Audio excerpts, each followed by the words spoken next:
Di video kali ini kita akan melanjutkan seri belajar CSS, dan untuk video kali ini kita akan belajar mengenai border radius di CSS. Sebenarnya border radius ini khusus untuk CSS 3 ya, tapi untuk video kali ini tidak akan saya bahas mengenai sejarah CSS 3, jadi akan langsung saja praktek ya untuk kegunaan dari border radius ini sendiri. Oke, untuk itu teman-teman silahkan buka file projectnya. Di sini saya sudah buka file project belajar CSS ya. Dan kalau misalkan teman-teman baru mengikuti video ini juga tidak apa-apa ya kalau ingin membuat folder tersendiri. Saya akan buat file yang baru saja. Di sini saya bisa namakan border radius HTML ya. Kemudian kita buat struktur HTML-nya, belajar border radius.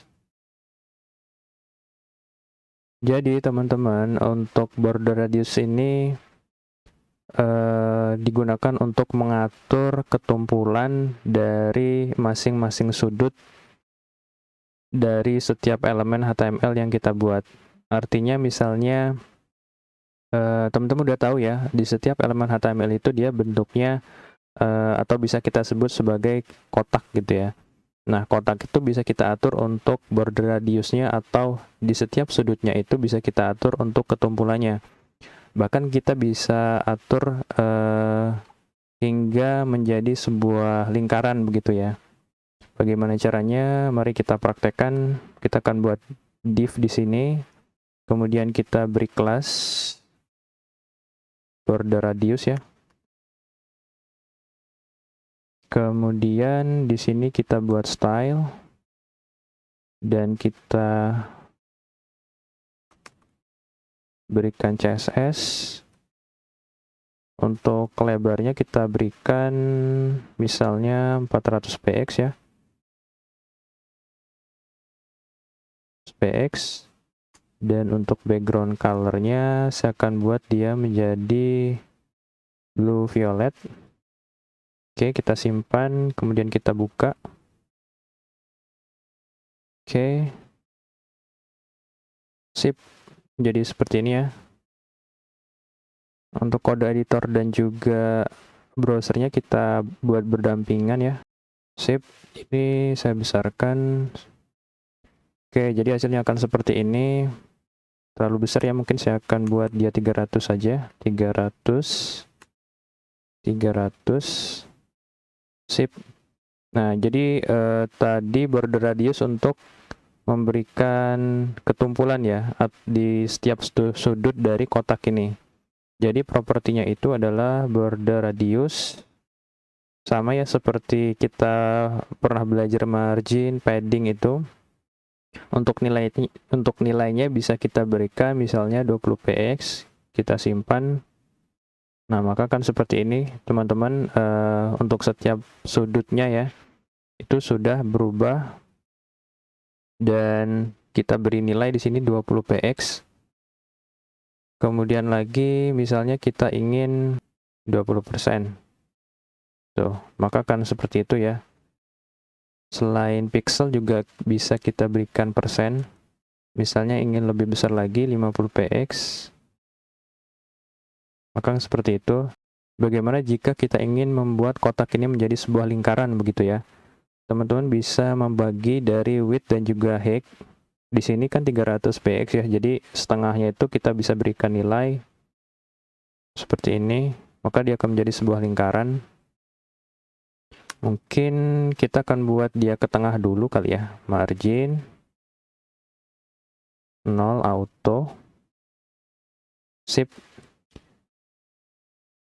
Kemudian ini kan nilai yang kita berikan untuk keempat sisinya ya. Bagaimana jika kita ingin memberikan nilai yang berbeda-beda di setiap sisinya? Misalnya di sebelah kiri, pojok kiri atas ya, Itu misalnya 12px, kemudian pojok kanan atas ingin 20px misalnya.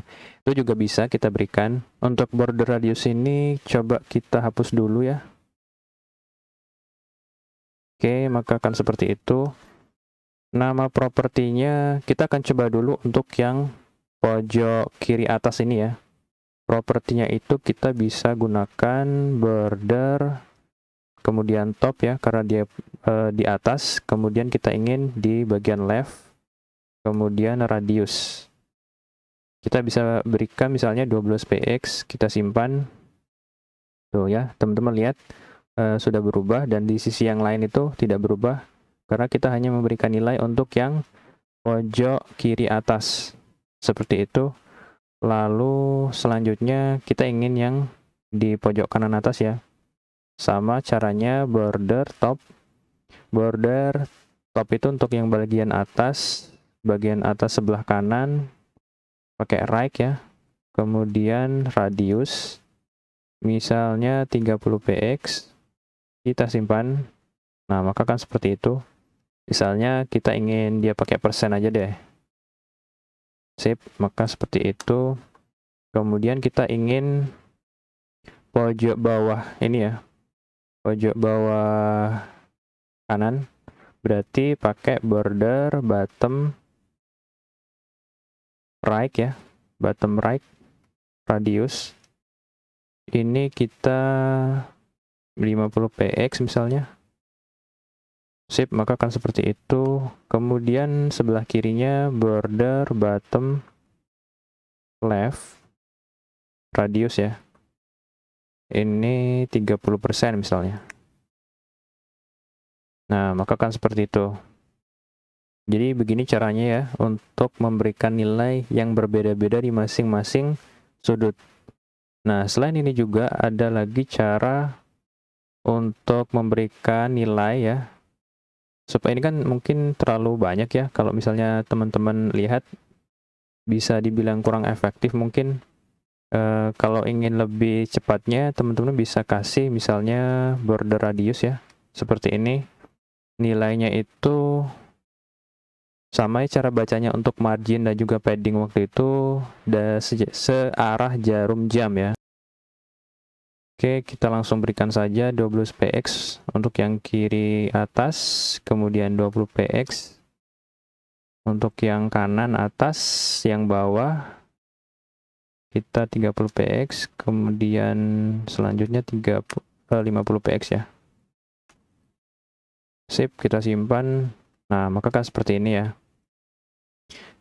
Oke, mungkin teman-teman penasaran ya, benar nggak sih gitu. Kita bisa inspect. Teman-teman bisa klik ya. Kemudian kita klik kanan, kemudian inspect di sini. Kalau punya teman-teman tampilannya yang inspect elemen tidak seperti ini juga nggak apa-apa ya. Karena ini memang saya bedakan sendiri untuk saya. Bisa dengan cara misalnya ingin menyamakan, klik di sini ya. Untuk merubahnya, atau ingin di bawah juga bisa seperti ini.